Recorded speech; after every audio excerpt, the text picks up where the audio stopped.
Hi, Natalie. Hi. Welcome to the pod. Thanks. We're so excited to have you. I'm excited to be here. So, can we talk about the outfit real quick? Because, We can.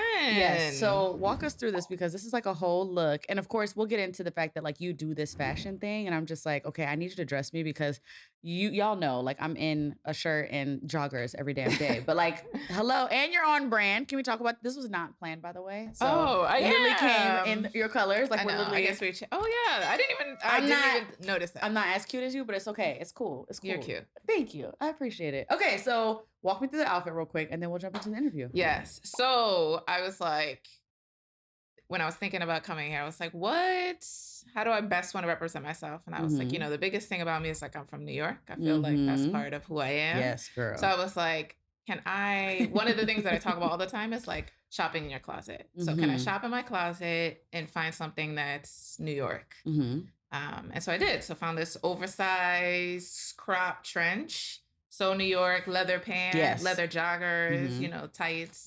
I love it. So I was like, oh, okay. So I cannot wait to get into this interview. Okay, so let's start from the beginning. So for those people who don't know you, like tell us a little bit about where you grew up, right? We know you're from New York, but tell us about like, there's different kinds of upbringings in New York. So tell us about how you kind of came up. Yeah, sure thing. So I'm Puerto Rican. I grew up in Manhattan, more specifically Harlem. Okay. All the non-New Yorkers are not going to know any of this I means, know. but the New Yorkers are going to be listening like, where I know, is she because from? they say like Manhattan. Nobody says Nobody Manhattan. says that, right. Right. So I grew up in Harlem, West Harlem, because everybody Just always like asks distinction. me. Yeah. Yes. You from East Harlem. East Harlem is like where all the Puerto Ricans settled. Okay. But I grew up in West Harlem, Manhattanville, more specifically. So I grew up, in the projects. I have 7 sisters, a brother. That's awesome. Yeah. So grew up in a very like female-centered home. Okay. But grew up pretty poor, and grew up with a bunch of neighborhood kids, doing things very independent in New York, like riding. I tell people this all the time. Like I started riding the train by myself in 2nd grade. Yeah. That's crazy.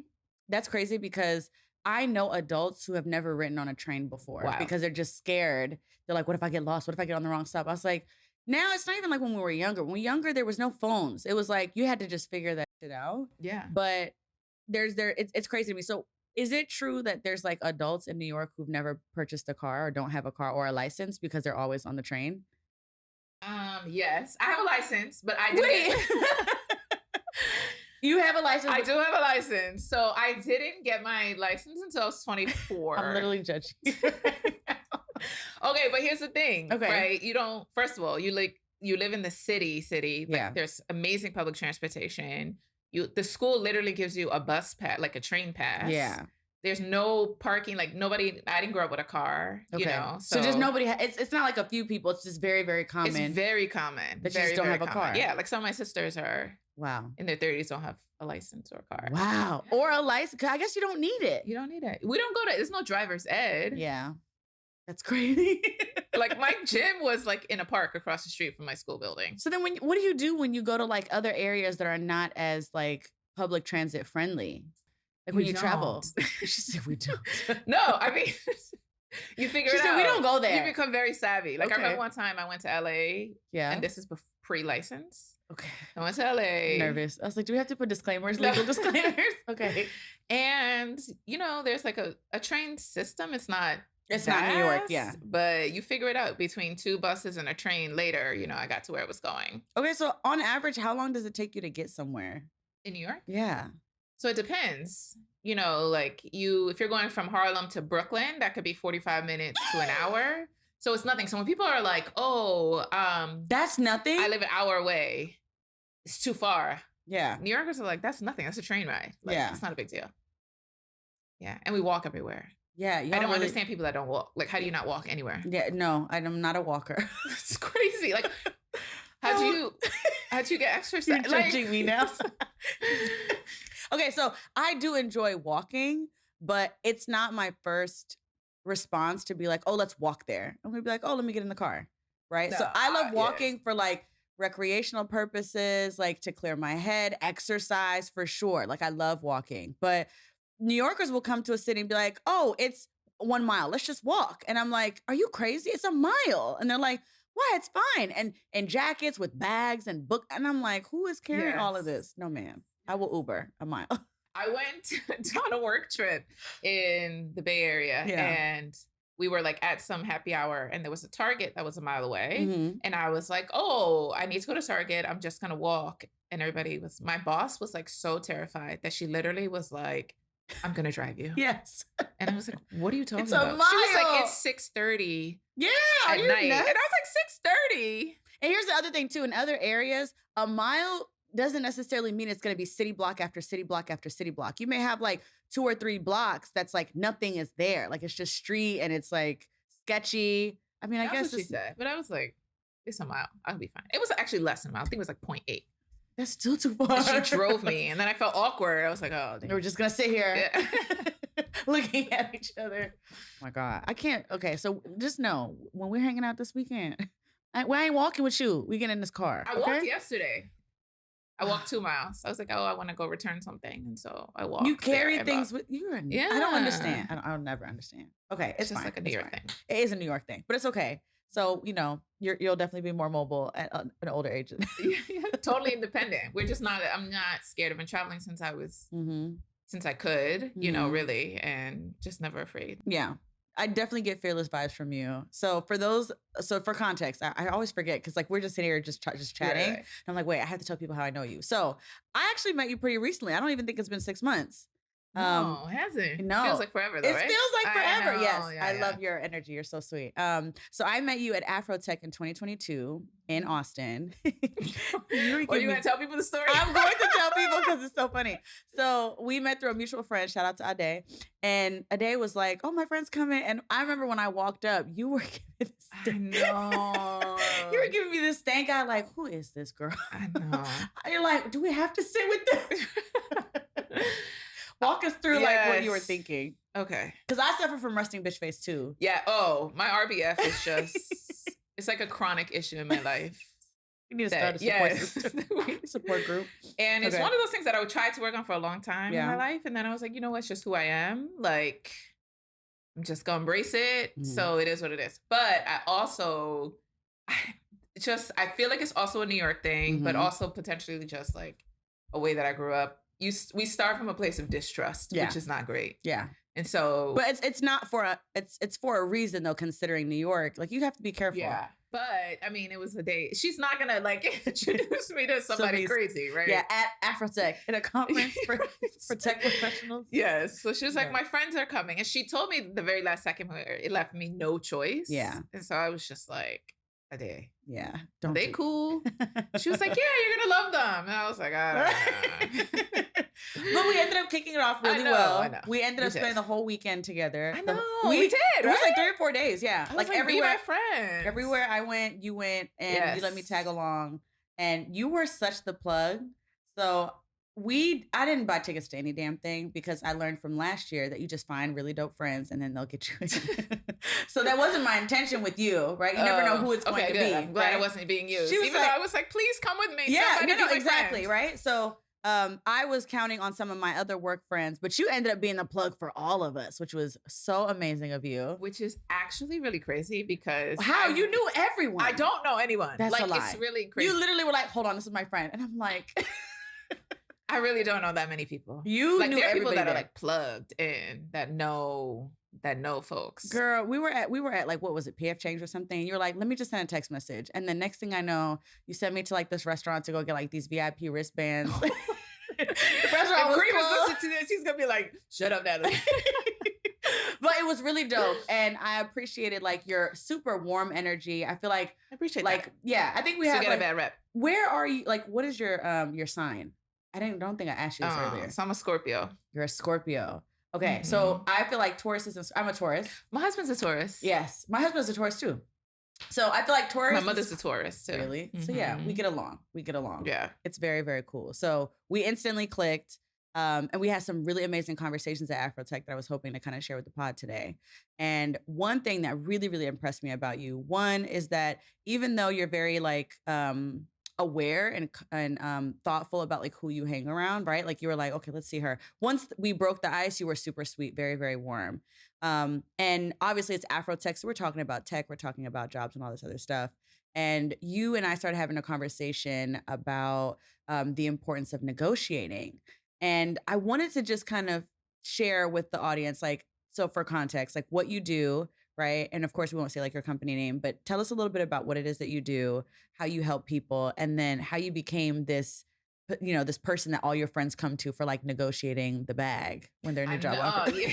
Literally, I have never been with you that you're not talking to somebody about money. Even in Afrotech, there was other people who I think were interviewing there, or Ade was telling us about somebody, and you were like, let me tell you what to say and what to do. And then we went to dinner, 2 days ago here in Chicago. Oh, yeah, that's right. And you were literally, so I've never been with you. You're not helping someone make more money, which is amazing. So we should all go get after it. And I love that energy. Yes. You didn't know me from a can of paint, but you're like, first of all, if you decide that you want to switch careers while you're here, like this is what you're going to do. And I was like, I'm here for this. Yes, because I mean, if like we don't tell each other, like who tells us? Yeah. You know, yeah, that kind of thing. So tell us a little bit about what you do and how you got into like being like this master negotiator.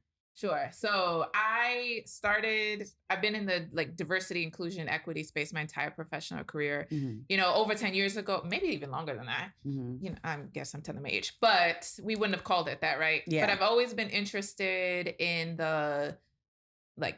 in access, right? And thinking about how I was a women and gender studies major in undergrad. Yeah.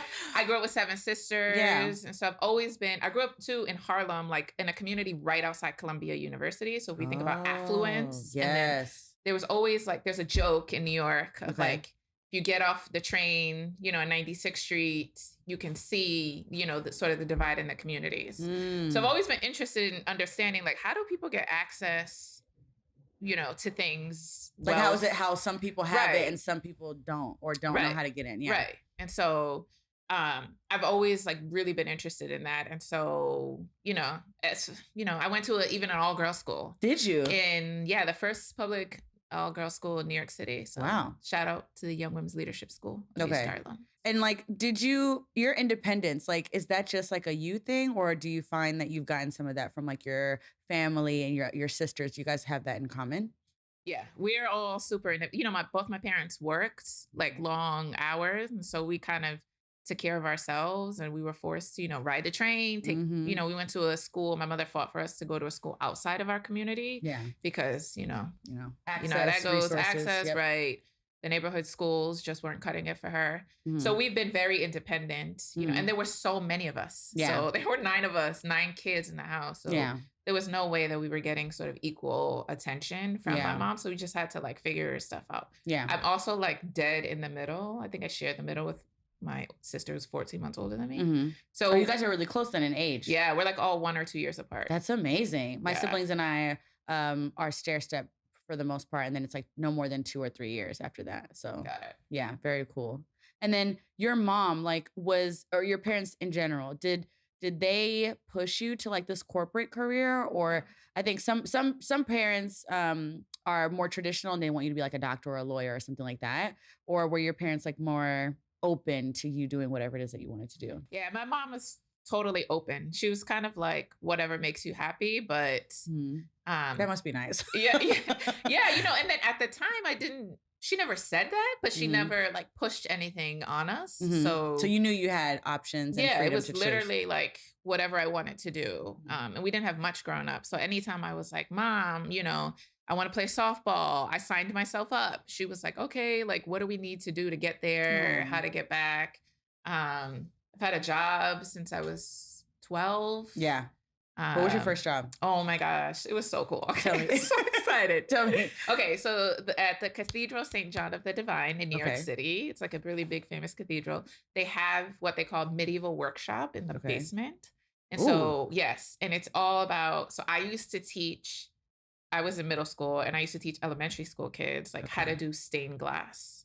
What? Yes. Did they train you on how to do that, or you just knew how to do it? No, I didn't. I was just came with 5 years experience at 12. What? I don't even remember how I got the job, but that was my first job. Okay, how long did you walk there from my house? It was paid, yeah, and it was paid. That's I don't amazing. remember how much I got paid, but it was so paid. Awesome. So yeah, I've just had from a very early age work ethic. The other thing is I've always been really fearless. Mm-hmm. I get those vibes for sure, but sometimes to a fault sometimes. You think so? I think so.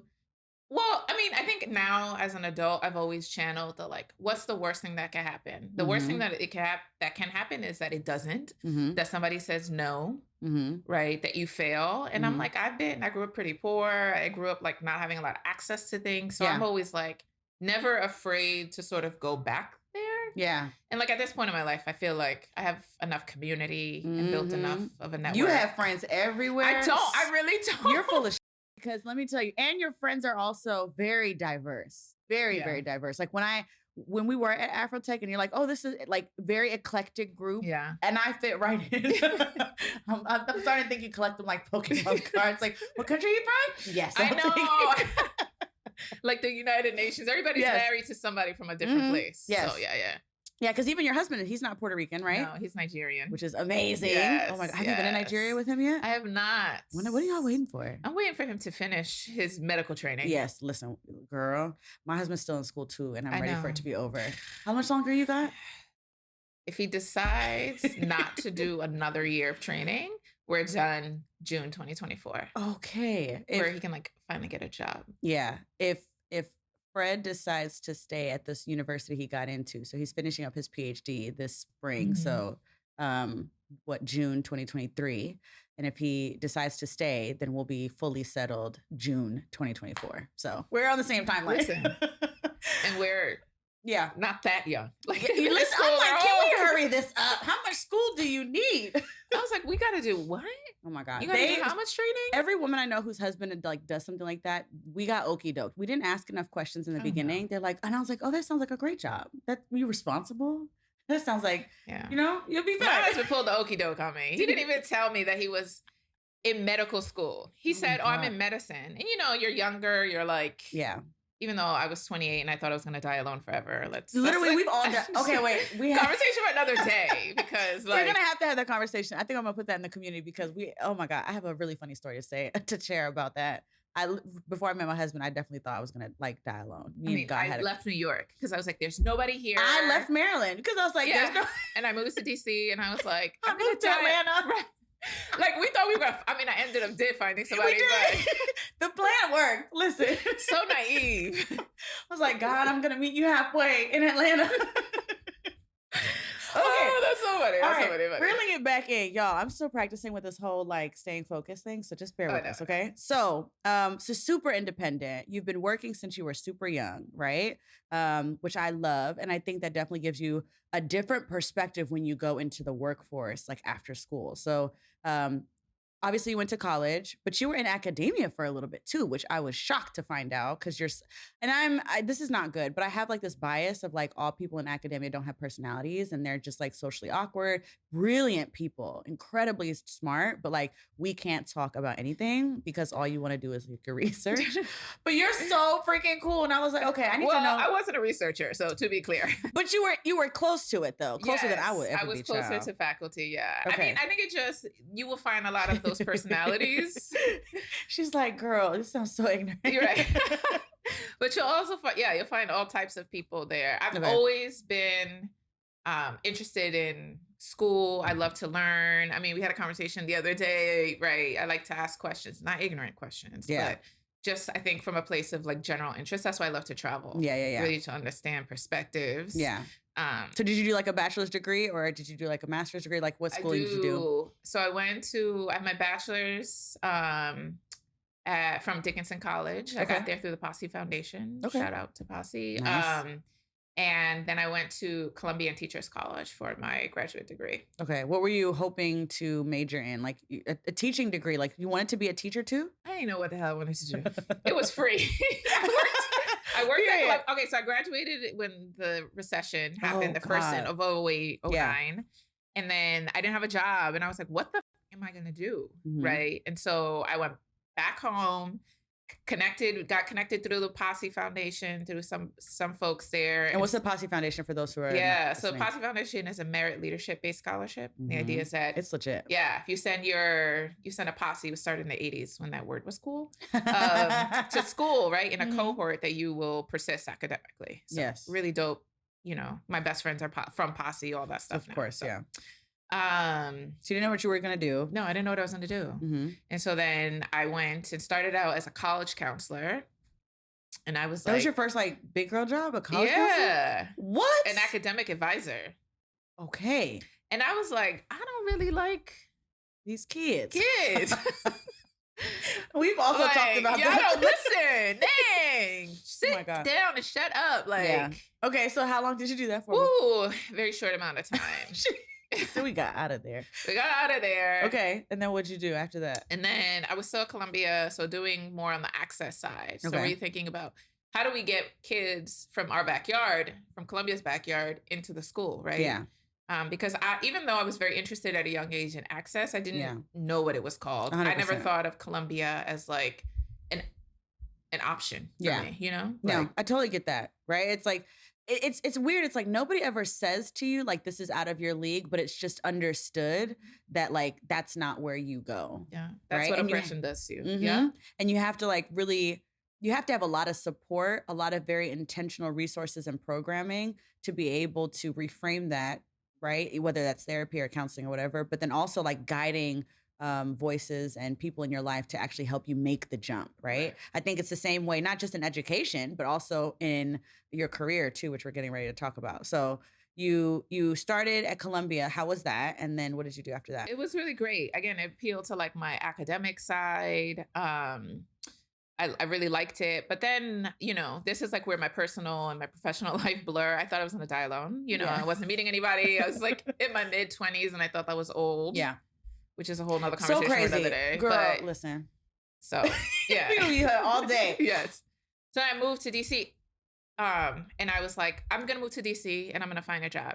I should also, you know, say that I have some of my best friends are older. Mm-hmm. And they came out of undergrad, like working in corporate America. So really? Yeah. So I had a lot of sort of role models and they're all like very successful executives across a number of different companies and industries. And so I always, that wasn't like out of the realm of possibility. That's so awesome. So yeah, so I kind of, but I've always been like, I'm going to try things. Mm-hmm. And then when I realized I don't like them, I move on. You move on quickly, yeah. So yeah, moved to DC, worked for, you know, MLT, which is I love MLT. Yeah. Wait, tell people about MLT. I applied, I didn't get in, but it's okay. Let me talk to them over there. I didn't have any support, right? Like I was trying to do it by myself and that's not the right way to go about it, right? So it works really well when you know someone who's graduated or you have a resource or someone who can look over your paperwork and stuff like that. Because I was not refined at all. But anyway, so tell us about MLT and then continue on. Yeah, so Management Leadership for Tomorrow. So organization that, you know, originally started to help underrepresented folks get through business school, to and through business school. It is expanded. So there's like undergrad offerings and the idea is that they help you connect to a career. Yeah. So like a really wonderful organization that really helps. I wanted my MBA so Black bad. and brown kids, you know, figure this out. Yeah, because there's a lot to figure out. Okay, so you were in the program MLT or you were working there? I was working there. You were working there. I was working there. Because I was going to say, by this time you already graduated. Yes, I had already graduated grad school. I was like, I am not going to business school. Yeah. So, you know, it actually worked out that I wasn't MLT because you could not pay me to go back to school at this point. Like, I would love to be a professor. Like, I'd love to be like doctor. I like the idea of teaching, but I wouldn't go back to school for it. It's like, make me an adjunct or something because, sis. Make me a guest. Because then you don't got to do the whole semester. Like, I just did 2 classes and then I'll see you later. I'll do it once and then try it out. Yeah. Then we can wrap this up. Okay. Yeah. So, at MLT, were there things that you saw? Because now you have started to navigate some of the bureaucracy and some of the red tape in corporate, right? But you're also still close to like the DEI, the diversity, the access space. Did you have access to like students and like, did you start your mentoring at that point or? Yeah, so I had access to basically everything there, which is like a nice perk for working there. And so I actually really have always been the person that friends come to, or that I volunteer to give like the pep talk, even though I don't always take the advice myself. Yeah, that's usually the case. Yeah, right. But it's always been from a place of like, if, you know, like of deserving, right? And so I was always like, of fearless, you know, like what's the worst that could happen? Yeah. They could tell me, no, I don't get the job. I don't get this. I don't get that. I'm not really that terrified of rejection. So. Yeah. And I think that's a really great mindset because I think for those of us who come from poverty, like we grew up on food stamps and things were really difficult when we were young. I'm the oldest of 7. I think I've shared with you. And so I think I grew up with like the opposite. I feel like when you come out of those poverty mindsets, it's like one of 2 general buckets. It's, afraid of lack mindset, or it's like, oh, I don't really need to have all the things because I've been there before and I'm not afraid to go back, kind of like you. Yeah. And I think that sometimes the fear of that associated with that poverty mindset will have you in your head so much that you don't take leaps and jumps. And so I'm interested in hearing kind of like how that perspective like supported you like after MLT and like what you did, because I think not only did it support you, it sounds like that mindset was infectious, and everybody around you, myself included, when we met, were like, oh my God, I just need to just do this. I just need to just do this thing. We were talking about the podcast at Afrotech and you're like, do it, girl. So yeah. Yeah. I mean, I think once I understood too that the system is designed to operate in the way that you just mentioned, right? Yeah. It's intentional. It's not by mistake. It's intentional. No, yeah. They want to keep, right, us in our place, right? With not acquiring wealth, not getting access, right? And then they poster child the people that are, using that as fuel, right? But without dismantling the system. Yep. So once I recognized that, and gave a name to it, quite frankly, I was like, oh, this is my mission now at this point. Like it's on, right? And I'm going to tell as many Black and brown people as I possibly can about how the system is rigged and designed to get you.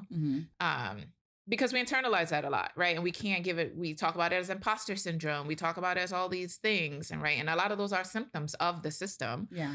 But when we think about it intrinsically, like, think about why project housing, right? Neighborhoods were designed. They're designed with literally everything on like the compound. So to keep you there. Yeah. So you don't want more. You can't see more. You can't do anything more. And so I was like, nah, I don't know. I didn't have money. I didn't know all the terms and all the things, but I was like, I know that I care about access. I know that I care about travel, and I know, and then, as of, I would say probably the last 5 years, like health, like my physical well-being, right? Like I need to eat better. I need to work out. I need to get my mind right to figure all this stuff out. So I just started talking about it. It's kind of crazy. Sometimes people are like, that's your superpower. I'm like, one of them. You have quite a few though. Yeah, but I think because again, back to being fearless, like I have the hard conversations and I just talk about it. Just put it right on the table. Just put it, yeah. My feelings have been hurt before. I'm like, oh, I know. I could survive that again. Yeah. Been there. Wasn't that bad. Right. We lived. Right. In the time, I was like, could never do this again. Yeah. But okay. So then you left MLT, and then what did you do career-wise after that? Yeah. So then I went into corporate. So moved back to New York, went to corporate, and then I've been in like a corporate environment ever since. Again, shout out to my friends that really, put me on game. I've always come in as sort of a subject matter expert. So really knowledgeable, right? Incredible in the like DEI space and really understanding how systems work and how, right, we need to impact and build equity into a process for impact and to have like measurable outcomes. 100%. But I didn't know the politics piece of it. And corporate politics will eat you alive as a brown person if you have no reason, if you don't have anybody like kind of helping you along. Yeah. Yeah. I didn't know. Yeah. So my friends were really like instrumental in being like, nah, you can't say that. Why not? It's the right thing to do. It's true. I didn't lie. Yeah. Right. And so I've been able now to really lean in to my superpower of being able, right? I'm curious, actually, what were some of the things that you were saying that people are like, no, you can't do that? Sometimes people say really wild, insert any ism into the conversation very publicly. And I didn't really have the finesse or the balance in the beginning of like calling them out on the spot. Sometimes works well, right? Especially as a leader, right? To role model, take accountability behavior. Sometimes it's not the right place or time. Yeah. And I was like, why did you say that? Like, so we would just be in a meeting, someone says something off the wall and you're like, excuse me? Yeah, that was a long time ago, but yes. I'm like, excuse me, did you mean to say that? Like, Yeah. And then again, from New York, very direct. And I'm seeing you talk with your hands because I do the same thing. Yeah, imagine all. RBF is at full play. Right. I have a coworker who pick me like, fix your face. I literally have a coworker who will kick me under the table and be like, your face is doing the thing again. Yeah. Okay, cool. So your friends were the ones that were there kind of helping you. What were some of the like key lessons that they were telling you about that helped you kind of like navigate that red tape and navigate corporate America? Because I think without context, it's really, really hard. I mean, my experience, it was. Yeah. I think the biggest lesson that they taught me was to look at things in totality, right? So whereas I was like taking this by situation. So then by the end of the day, I've had 20 exhausting conversations about, DEI in a way that was unproductive. And draining, emotionally, Yeah. taxing. Oh, yeah. Absolutely. Versus like, what is the impact that I'm trying to have? And overall, right? And knowing that everybody's entry point is different. Like I've been really fortunate. I grew up in New York. New York, has its faults, but I've met people from everywhere, right? One of my best friends is from Senegal, right? Puerto Rican, Dominican, like everybody is from some place. Yeah. And we kind of just all grow up together. So it's really like a shared culture that we are a true melting pot. It's just you're gonna have your home base, and everybody understands that there's different things about different cultures. That's awesome. Yes, and there's still internalized racism and colorism within the communities, and there's all that stuff that we have to navigate and work through. But then I moved outside of New York, and I realized like how segregated folks are. So like Black and Latin people in New York, we have a very shared experience. Yeah. And that's not to take away, right, the racism and the colorism that folks feel. But I'm talking about like from a cultural perspective. 100%. Right. Yeah. And then I go to other places like DC and I'm like, oh, gentrification is very real. Yeah. Y'all are segregated. Yeah, completely. And so that was a real eye opener for me, getting these environments, right? Like even in college, there were kids that I went to school with that had never seen a Black person in their life. That's insane. I was like, y'all, this is 2005. I'm aging myself, but whatever. It's all good. How have you never seen a Black person other than television? Like that's crazy to me. That like where have you sense. been that you don't have access to that? Yeah, it's insane. Okay, so then you're in corporate America, right? You're getting some tough lessons, right? But you also have like the support from your friends, and you're working in DEI, you're working in, these spaces, right? Where we're talking about diversity. What lessons did you learn that you were able to pass on to others about navigating, negotiating salaries? Oh, so this is the moment. I always knew about pay gap, right? Pay inequities. Right, pay inequities, yeah. Specifically gender stuff, right? And so even though all of this is intersectional, but there was a situation that I had at a previous place where I found out the guy who we had the same role, same title, was making more money than me, like significantly more money than me. Yeah. For doing the same exact job. For doing the same job. Yeah. And I had more experience. The dude, he was younger than me, like, and whatever, like not to be ageist, but he had less just because I was older. Proximity, I had more experience. And I brought it to the attention of the organization, and the organization literally like did not respond well to it. And that really made me like gaslit you. Like, oh my God, how could you say that? How could you bring this up? How could you talk about this? Like y'all not supposed to talk about salary, which there's a federal law that protects you. You can talk about salary. A lot of people don't know. I didn't know that. A lot of people don't know that. Yep. Yeah. You can. It's not illegal to talk about your salary. Yeah. A lot of people don't know that. And and that's companies do that on purpose, right? Yeah. Or they reinforce that culture where it's like, how dare you talk about how much money you made? And I was like, y'all are not going to silence me. Ooh. So left that situation. And from there on, I was like, oh, no, no, no. And once I realized and I got into corporate and I was like, I'm smarter than. Can we talk about that?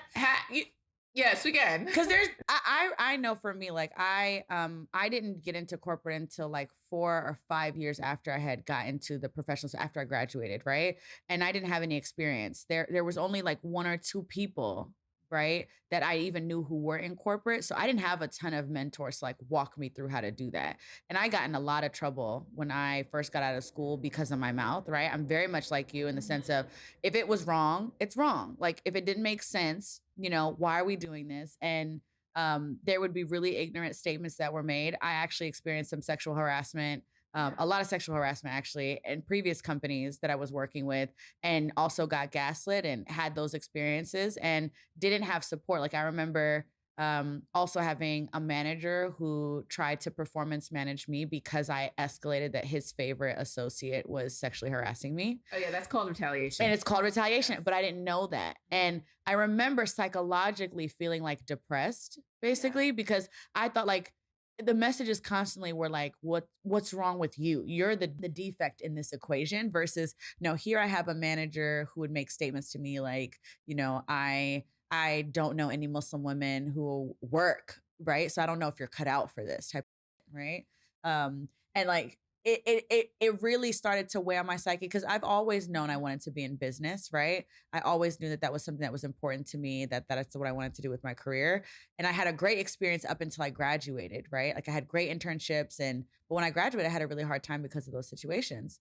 And so for me, I didn't have a lot of people I could go to figure that stuff out. And I had a very similar situation where I found out that my male counterparts, all of them were making more money than me, even though I had more experience at the company. I had worked in these pathways for longer, and they were all coming to me to train their teams and to train them because we were in a new building. Of course. And, I wish I would have had more support. I ended up finding some really great mentors and some really amazing Black and brown women who like took me under their wing and walked me through it. Amazing. To where then those guys were coming to me and like, how did you get your job? And you making more money than me now. I'm like, exactly. Right. As I should. Right. But for you, right, like how long did it take from that situation where you realized that you were being underpaid to when you left? Because for me, it took me a long time to make that jump. Even though I knew it wasn't right, I was really afraid and I didn't really know how to like navigate that transition. How was that for you? Yeah, for me, it was like maybe 6 months. And it wasn't that, it was their response. Yes, 100%. To it. So what I recognize and what I tell a lot of people is like, if your values are not aligned, right, then maybe that's not the place for you. Because for me, I was like, this is not a value that I can live with. I'm not willing to compromise this. Yeah. So no matter how great the place was, the people were, for me, it was like, okay, there was a mistake, and that's giving a very generous benefit of the doubt, which for corporations and stuff like grace, that, right? It has too much grace.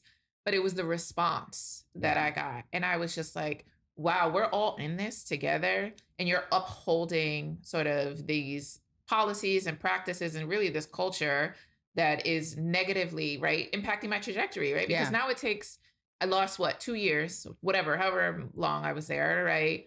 And now to recoup that, right? Because those losses are compounding, right? Which I didn't realize, right? Yeah. You get lowballed your first year, and then incremental pay increases. Yeah. Right. And the only way to do that is to like jump ship, right? Substantial jumps. Yeah. Right. And negotiate that coming in, right? And if you don't have those skills, how the heck do you know that? And how do you know what you should be making for what you're doing, right? And like, Black and brown folks tend to be really humble and like grateful. Oh my God, thank you so much for these crumbs. Right. Yeah. And you're like, no, actually, you earned it, right? There's no favors. No. Yeah. And I talk, we have, as a culture and a community, we have to deal with even more, right? Mm-hmm. And so that perseverance, I always talk about, resilience, like that is something that a lot of folks don't have to deal with in their life. They just get a job. Yeah. And so I'm like, crazy. Nah, you earned that. Yeah. Go get it. It's not, you shouldn't feel grateful. Yeah. That's what they should pay you. It's reframing your standards and your expectations of, and I think also they say comparison is a thief of joy, but it also opens your eyes too when you realize just how big that disparity is. So could you share like your top, let's say 3 to 5 tips for, a lot of, obviously our audience they're entrepreneurs, they're black and brown entrepreneurs. Many of them, just like us, have a 9-to-5 and they want to maximize that income for as long as they can to help them fund and invest and build up their business on the side. So those incremental increases are very substantial. They can be life-changing, right? the equity that you get in these companies could be what helps you start your own company and help you create generational wealth. So what are some of your top tips for those who may be listening who know that they're not going to stay in corporate forever, but they do want to maximize the money that they're getting based off of, what the value that they have? How do they negotiate, or how do they, ask for more? What are some of the tips that you recommend? Yeah. So I think there's like negotiating salary, and then I think they're like in-kind development things that you need to think about, right? Okay. So if I start with the in-kind, right, development stuff, can you find a job that's sort of aligned to, right, or adjacent, or you can have transferable skills in the things that you're trying to do in your, um, in your entrepreneur business, yeah. venture, whatever it is, right? Whether that's in marketing, right, whatever it is. So if there's alignment there, because I do think, a lot of these companies have tremendous internal resources, right? Yeah. I was like, I came from academia. I could write you a white paper. I didn't know nothing about PowerPoint. Yeah. And I was like, oh my God, marketing, PowerPoint. I took a bunch of classes, like internal classes. And my colleagues were like, why are you taking that? I did that in college. And I was like, okay, well, I didn't. So mind's business. Right. So, right. And then luckily for me, the things that I'm also doing sort of on the side are complementary to the things that I'm doing internally, right? So really investing in, if you have an allotment of $2,000, $1,000 for professional development, like go use it. There's so much untapped money, resources, volunteering that you can do, that a company wants to invest in you because, again, they're committed to their culture, their people. So take advantage of that. That's all in-kind stuff, right? Mentoring, coaching, definitely find yourself a sponsor, which is different. So take advantage of that in-kind. And then I would say on the negotiation side, really understand the market and really understand your value and your worth in the market. Break that down for us. What does that mean exactly? Yeah. So like, I think there's a couple things. So understanding the market is for the role that you do, right? What are benchmarking, right, against other companies that are in the industry. Now, a lot of job descriptions, a lot of companies, you have to put the salary bands on the job descriptions. Yeah. Go to LinkedIn, type in the job title, look at all of the job descriptions. There's a salary band on there, just so you can get an idea of where the ballpark is, right? Yeah. And I think you'd be surprised. Some people are like, whoa. I had a friend just the other day call me and like, Natalie, I talked to this recruiter and I asked the salary band and they told me, and like, what have I been doing my whole life? And I was like, yeah. So, it's game changing. Right. Really do your research. Understand also what you go to school. You got an MBA, you have all these other certifications, right? What that adds, like quantify that, right? So when you're negotiating, that is really what sets you apart too, right? Like you have all these additional skills. So let me give you an example. Yeah. I'm a certified professional coach and a certified facilitator. So when I'm, that is another thing that the team potentially doesn't have. You're going to pay me for that. That's value added. Yeah, it's a value add to the role. It adds a dynamic, right? And it's something that the company would potentially have to invest in anyway, right? You already bring it to the table and you already have that. It's cost savings. Right, yes. So think about, really understand like the external market, right? And benchmarking, understand your worth, right? And then I would say probably the most important thing is like, what are you willing to do, right?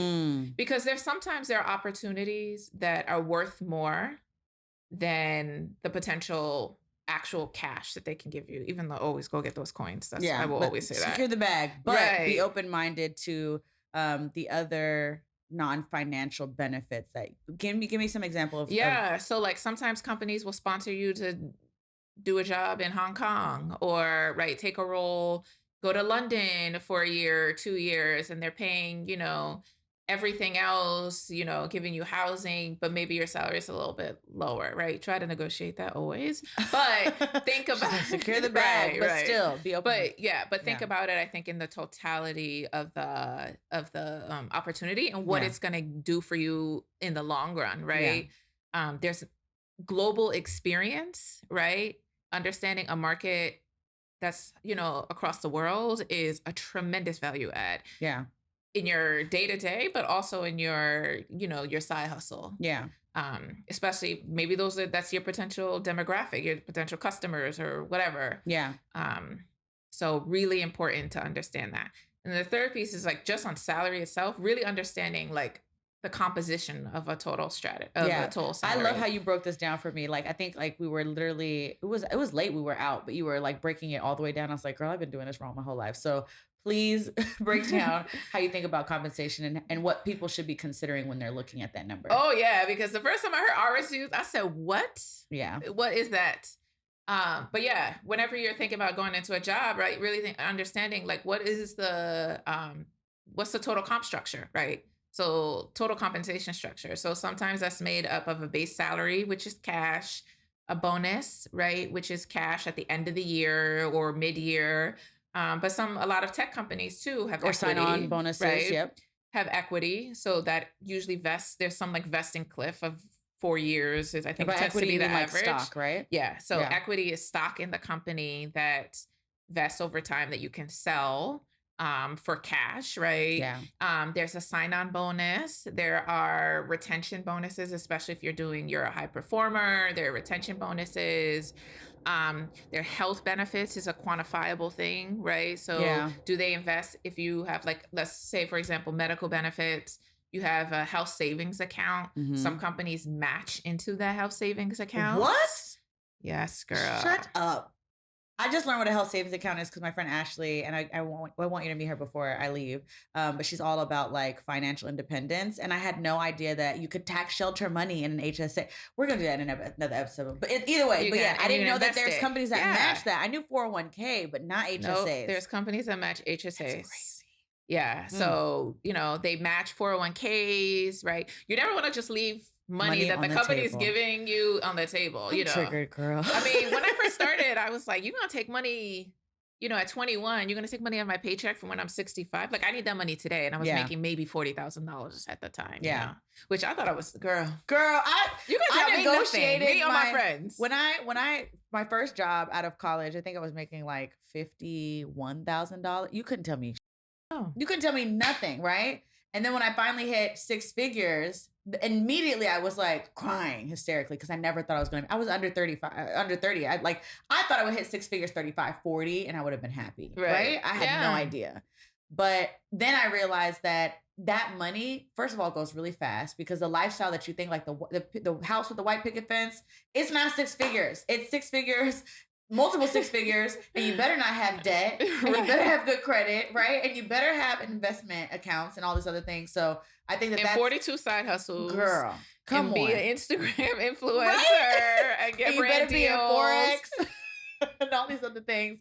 So yeah, I totally understand what you mean by that, right? So for entrepreneurs who are listening, right? If they feel like they're unsure if they're getting the money that they deserve, right? Those are the tips that you recommend they kind of start with, like go and engage the market. But what if they don't have so LinkedIn is a great resource, but like what are some other ways that I can actually tangibly see like how far off base am I? Yeah. So, I mean, Glassdoor, Indeed, I talk to folks. There's like still a rampant issue in our community where we're like, we don't talk about money. We don't talk about money. We don't talk about salary. I talk about that openly. Yeah. And people always like, oh, listen, you know what? You tell me how much you make. Yeah. You don't pay my check. Like, right. Like what's the problem? I don't understand. And you know what? Honestly, it's so eye-opening, right? One, because if you find out there's someone's making significantly less than you, it's an opportunity. I look at it as an opportunity to pull someone up. Right. And it also, for me in that moment, also gives me gratitude for the information that I have now too. And then 2, if I find someone who's in the same job field making way more than me, I'm like, okay, we're about to come up because now I'm going to learn what you learned and I can also give it back. Right. So there was, I think the first real money conversation that I had at work after I found out about those guys making so much more than me for the same damn job, like same shift. It was crazy. There was a Jewish man at my job. And him and these other 2 guys, they were all old enough to be my dad, right? And they were always talking about like stocks and stuff like that. And I started getting the gist at this point. Like I was just getting into like Dave Ramsey and debt freedom and all that stuff, that there's something to this money thing that I don't know about. I was just starting to figure that out. And so I didn't know exactly what they were talking about, but I was like, why do you guys always like exclude me out of these conversations? I want to know too. They're like, oh, you trade? And I was like, no, but how do you know I'm not interested? How you don't know? I could. I could. Right. Tell me something, I'll tell you, right? What are we trading? cards? Like, what would we be trading? So eventually, like, one of the guys pulled me aside. He's like, are you really interested in this? I was like, yeah, I really want to know. And he's like, okay. And when I tell you, we don't hang out outside of work. We don't talk, right? We're not Facebook friends. And this man opened his phone and showed me every financial app he had on his phone, every bank account, this Jewish man, and sat me down, big ass whiteboard, right? Wrote out why he needed $10 million in retirement. And this is what he was going to do for his family and all this other stuff. And this is how this is how we paid off our debt. And this is how we're funding our investment homes and all of that stuff. And I was like, where the did you learn all of this? Because I literally went home to my husband and I was like, oh my God, we need 10 million in retirement. And Fred was like, what? What is it? It's Tuesday. Right?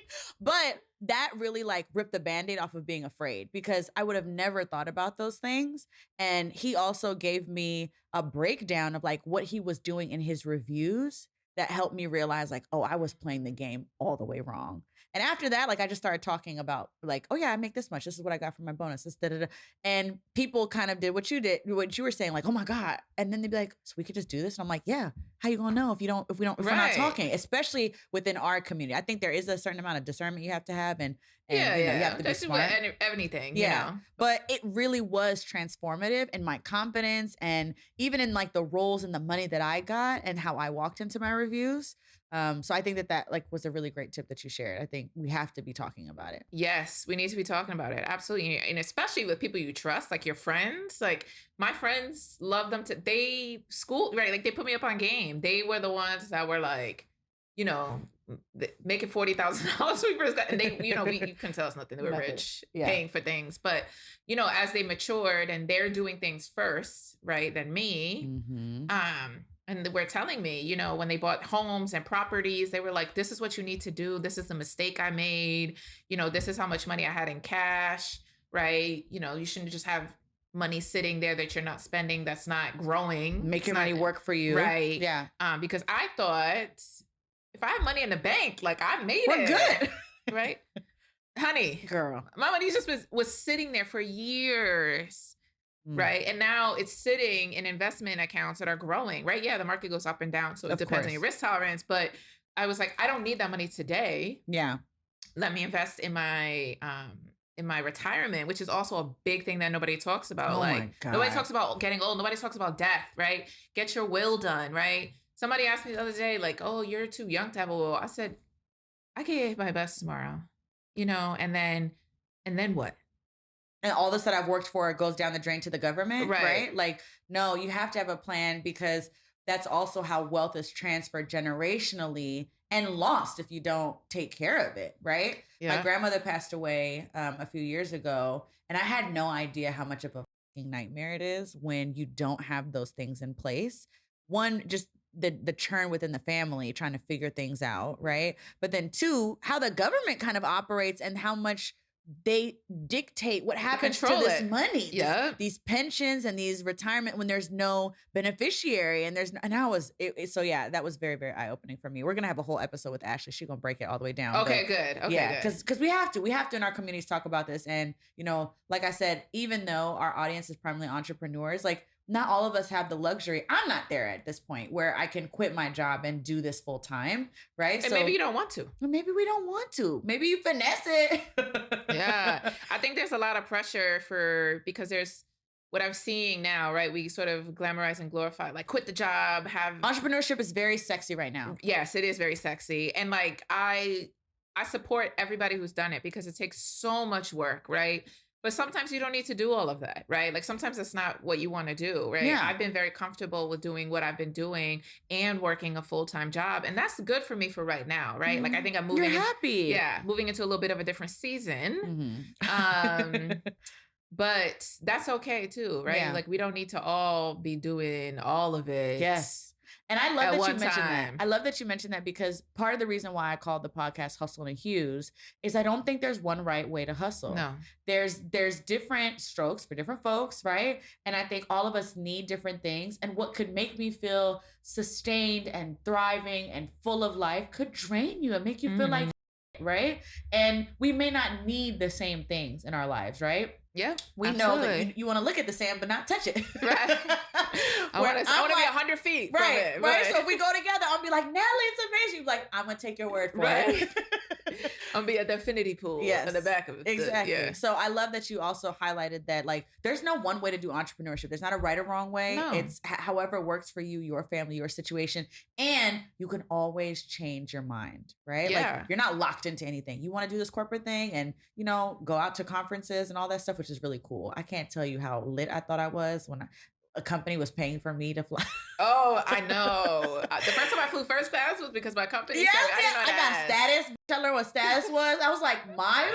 Girl, me and my sister, I took her to Puerto Rico for her birthday off the miles that I got from work. And I felt like such a great big sis. Like, I was like, man, my mom was like, what are these miles? And can I have some? I said, no. Yeah, you're doing a whole lot, Mom. But you're doing too much.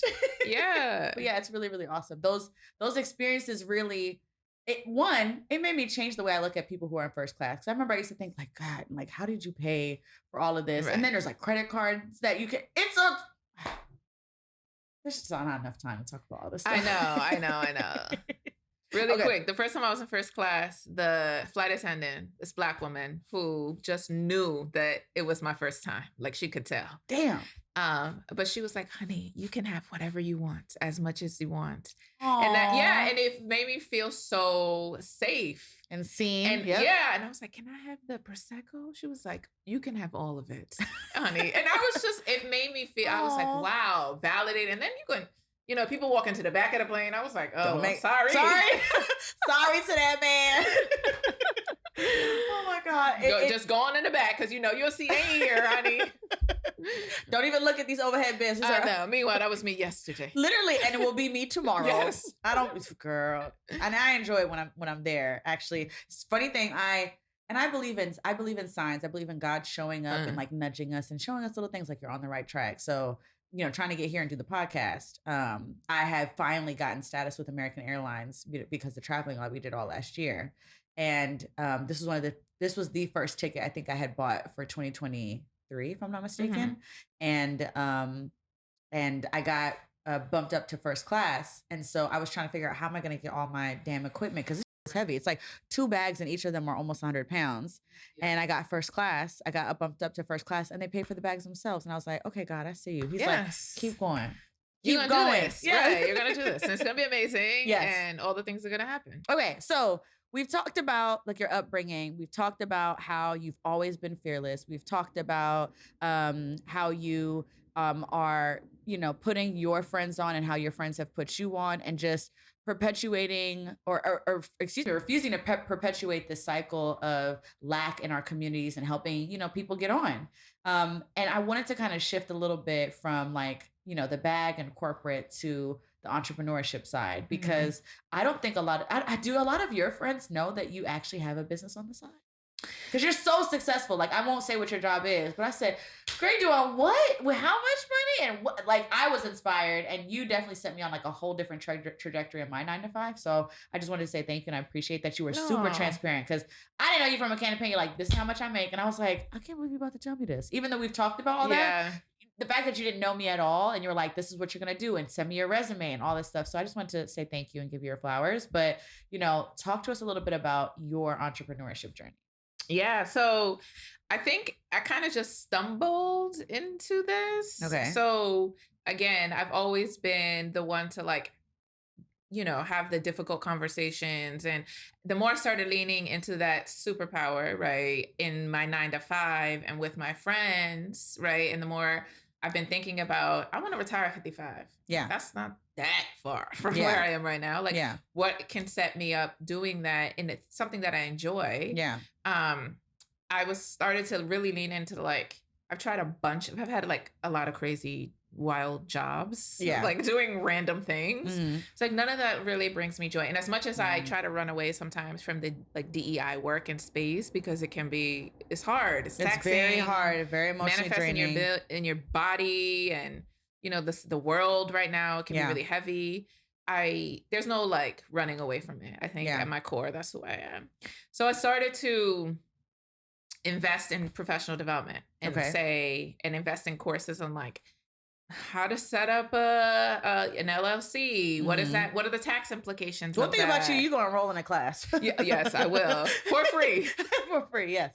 Let me, convince the company that I need to do this. Yes. And, It's going to be value added. yeah. And sometimes it works. Yeah. And so really understanding like what it takes to do that. And then putting, talking to people and talking to folks and learning from their mistakes. And then even though I've been doing like coaching, professional coaching, salary negotiations on the side, I sometimes do like some styling on the side as well. It's only really this year that I've sort of kicked it into high gear where I'm like doing a business plan, right? I ain't know what the hell business. I'm like my business is this, right? Don't you see me doing it? Right. Really understanding marketing, right? Who are your customers? Who are your consumers, your demographic? Like, what are you selling? What are you marketing? What are your services? Really putting pen to paper to really like write out your strategy and be intentional about what it is that we're doing. Yeah, absolutely. And then figure out like, do people want this shit, right? Yeah. Like, am I gonna, and what does success look like for me, right? Especially because, important. Right, in the age where all of this is sexy and people are getting 10 million followers, right? Like my Instagram's private right now. And I was battling, like, do I even go public with this? I just, what does success for me look like, right? And so really I'm fortunate that I am in a place where I can take a 3 to 5 year roadmap, right? And build that out and do it slowly. Everybody's going to be really different. Some people dive right in and that's totally great. And a lot of lessons learned. For me, I was trying to balance like having a personal life, which is so crazy, like trying to enjoy life. Yeah, because we've spent so many, especially a lot of us in the Black and brown communities, we spend so much time, 20s all the way into our 30s, trying to get our heads above water. And then usually even when we do that, like a lot of us help take care of family. And it's like a never ending cycle. So then once you get there, you're like, I just want to enjoy this. I've been thinking and dreaming, or maybe I've exceeded my wildest dreams. Like I want to be able to enjoy this before I take on something else. Because I won't always have my health. I won't always have the time or the resources maybe. So I love that you said that. And I feel like a lot of us can relate to wanting to just be in this space without hustling to the next one. Right. I didn't even know that I could dream this, like I think we're often, people of our circumstance and of our context. And so I never imagined or dreamed that I, would make 6 figures, that I would, do what I love most, which is talking and telling people, right. And telling people about the that they should be getting, right? And that could be like a business. I never thought about that. And I think what sets people apart and what makes people really successful in whatever their own right, is really leaning into the things that you love and enjoy doing, which is not a luxury when we're growing up that you get, right? Yeah. Like I was fortunate. My mom was like, we don't have shit, so do what you know what I mean? Like, you might as well be happy. You might as well be happy, right? Yeah. So for my mentality was like, I need a job. I'm going to work since I was 12, whatever. So I'm going to get money because I want to afford to do things. You have to survive, yeah. Right, which I didn't even know what the things were, right? But you knew, yeah. Right, but I knew. And so now I'm at a point where I'm like, I'm going to sit on this couch on a Saturday and watch this television. And enjoy it. And rest. Yes. Rest is a thing that I've had to learn. 2022 was definitely the year I learned that rest is not earned.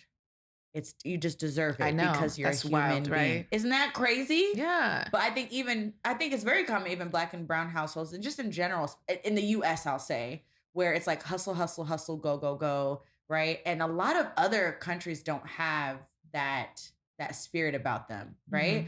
Where, I just have to keep going on to the next and on to the next, and I don't deserve to just chill, right? Or even looking at rest as unproductive, right? There's a girl, her name, she has a business called Hustle Sanely, and I love her podcast. And she basically talks about how it's so important for you to rest. Hustle Sanely. Hustle Sanely. I loved it. And she talks about how rest is productive, because if you fail to rest, then your ass is not going to be productive because you're sick somewhere, God forbid, or cannot function optimally, right?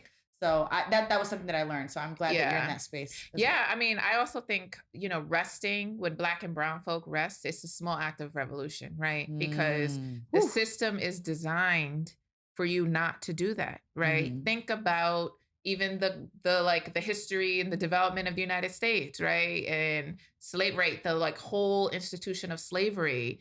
And then that's like reinforced, right? It's just like snowballed and reinforced and manifested in different messaging that we Yeah. see about, you're lazy, like all the Yeah, tropes, the messages. right? Yep. Hmm. So I think about it as like a small act of revolution. I think about any Black and brown person who's doing a side hustle, who's trying to be an entrepreneur. You are participating in the revolution because you are investing in yourself, in a society, in a country, in a capitalist environment, from a financial perspective that does not want to invest in you. Hmm. And like, you need to treat yourself kindly, right? In Mhm. that. Like, I'm not saying not be driven. I'm not saying not hustle, because you have to put in the work, but there's also live, right? That is an act of revolution. That Because is isn't that what we're doing it for at the end of the day? right. And it's always like, oh, I want my kids to this, but your parents wanted us, Yeah. right? It's to what end? Right. To what end? I love that. Yeah. So tell us a little bit about your business though. Like, are you going to take your page off of private so folks can check you out? Just a little bit of peer pressure here. Yes, I might create a whole new page. But yes, so what I'm really interested in doing is sort of blending all of the like side hustle things that I love to do, right? So I'm really invested in creating cultural experiences, right? My wedding was like a whole, I think, experience that people felt over a weekend. But that combines fashion with empowerment, right? And so really articulating like what that looks like, and how can I curate that, right, into different things. We all love and to celebrate milestones and celebrate ourselves, and like, can we reimagine those celebrations in a way that you look fly doing it, right? You feel good. You feel great about how you look.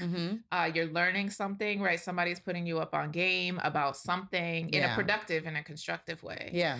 So yes, stay tuned. More to come. I'm really excited. Yeah. And I think you're also like, I think you're being kind of humble now, which we tend to do. But like, you have some really big clients right now who you help out with when it comes to fashion and dressing. Girl, I might actually need your services too, because I'm literally, they're tired of seeing a jogger set at this point.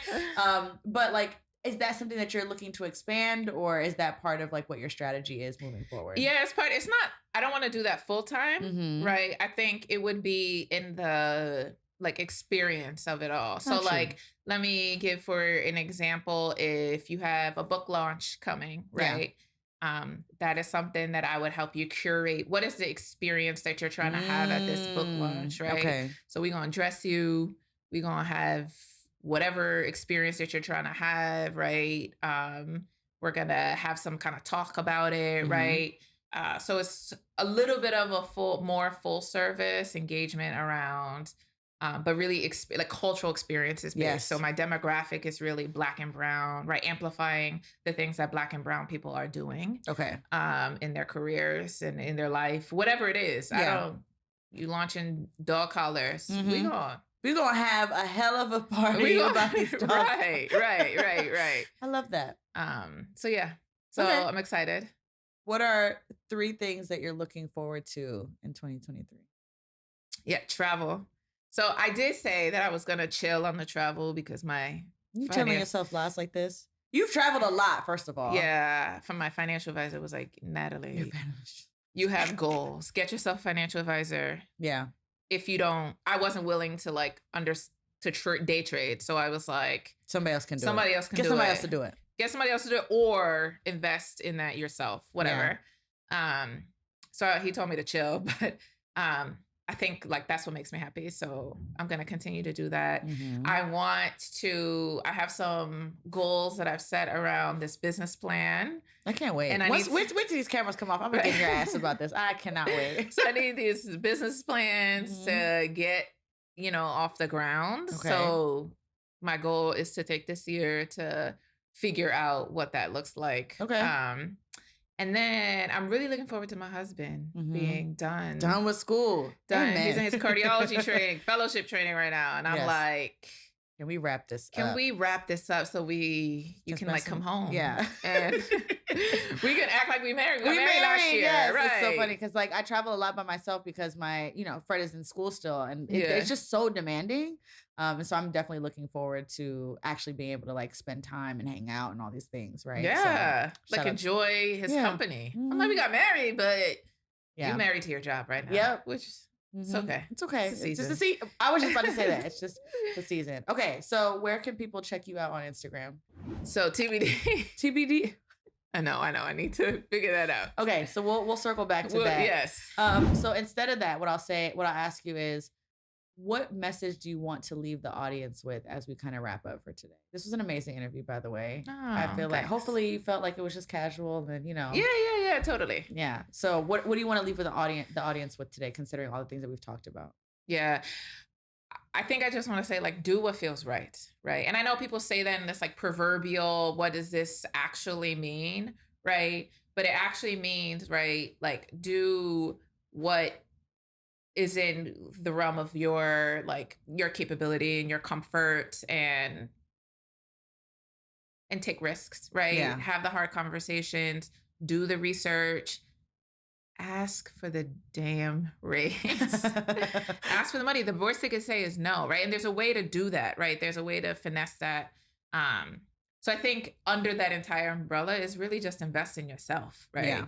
So invest in yourself as a boss, as an entrepreneur, right? In your research to set up the business. Be fearless. Yes, be fearless. That needs to be in your marketing strategy at some point. Which I don't have yet, but we're gonna get you together. That is on my list of to-dos. Yeah. I'm like, how can I outsource all of this? Yes. But again, going back to what you said, like sticking to what you love. Yeah. Yes. Yeah. Because when you try to run away from it, other things that I've tried that I'm like, trying to be trendy or whatever, it just doesn't work. No. My heart is not in it. I abandon it. Yeah, it's just too much work to like maintain things that you don't love. So, yeah. I mean, and like, you're a really good example of this. What do you mean? You're doing this whole podcast. Thank you. You know what? Like, this has been really challenging. I've never gone, if I'm being 100% honest, I've been really, really blessed that I've gotten through on like, not minimal effort because this was hard work, but not 100%. There's not a lot of things that have required me to be at 100% effort, engagement, mentally locked in, praying all the time, right? Like leaning on my friends, taking every bit out of me for a long stretch of time. Yeah. And the podcast has done that. And it's really interesting to see. Every time I think like, okay, there's no bigger we can get. I can't dream any bigger. It really feels like God's just pushing things out of my way and clearing my path. And that has been really, really gratifying. So even though, at the moment, just being 100% transparent, we're not making money off of this, right? But it feels so right. And people have really surprised me, like coming forward and sharing, like, I love seeing you in this space. Like, you weren't meant to do this. Like, this is your thing. Yeah. I mean, completely energized. And it's so crazy how you turned this around from that conversation we had in November. Thank you. When you were like, yeah, I want to do this. And I was like, girl, what's stopping you? And then you're like, I'm coming to Chicago. I need you. I was like, whoa. She's like, I know I said jump, but you want me to do what now? So all your marketing, I was like, all right, what am I going to wear? What am I going to do? Like, this is a whole production it's a whole thing. In the best way possible. Thank you. And you're amplifying all of our voices. Yes. And that's my favorite part. That's my favorite part because I talk about this stuff with my friends. Me and you talk about this stuff, even when like we're literally having the same conversations we do off camera. And I just noticed that was like such a trend in all my other friendships that I really, really value. And I was like, why not share these? Because I know from experience, not everybody has access to dope people doing dope shit that look like them. There's a difference, right? And the way that those experiences and that advice is given, right? Like, the traditional like, spend less and pull yourselves up by your bootstraps doesn't always work for Black and brown people. It's not a vacuum. There's lots of different variations and circumstances that require different approaches. And so I wanted to kind of bring all of like my favorite people together who all have their unique stories and they all, their fly looks different and their swag looks different. So I'm just excited. I'm so excited for this. Thank you. I'm excited. I think it's good. And I hope, and I feel like I think the most gratifying thing is the people who leave, I feel like leave better. Like whether they're more intentional about the things they're already doing, or they're re-energized about an idea that they had, or they just love the fact that they're getting their story out. And I think that people who get to listen to them also be like, oh my God, that was like a great conversation. Like, I feel like I was on a fly on the wall between two friends. Right? Yeah. And people are all, everybody's in a different place too. Like, I'm probably pretty early in my entrepreneurship journey. But there are people like, how do I even get started? What do I even think about? Right? Like aligning those interests, first step, right? Yep. To people that are already like monetize this, right? That are full-fledged, whatever. And financially sound like creators, like they've got their stuff together. Yeah. So it's amazing. Yeah. And again, Black and brown people that are doing dope shit is literally my favorite thing on the planet. Yes, me too. And such a good, again, act of revolution. Yeah. And like, because the world is just not set up the way for us to do that. Yeah. And I'm like, I will support everybody. I don't even have to know you. I'm like, sure. I'm rooting for everybody who's Black. Yes, exactly. Yes. Issa Rae said it best. She said it best. Absolutely. Yeah. Well, thank you so much for coming. I'm so excited. I'm going to have to wrap this up because we could literally be talking we could talk forever. So thank you so much for coming, for being so sweet, so kind, so understanding, because it did take me a little bit to get here. So it's okay. No worries. This is so dope. I'm so excited. But I appreciate you. And we'll, by the time this goes out, you'll probably have your business launch. So we'll make sure we tag all of that stuff. In the caption. It's a good. Get your shit. All right. Well, thanks.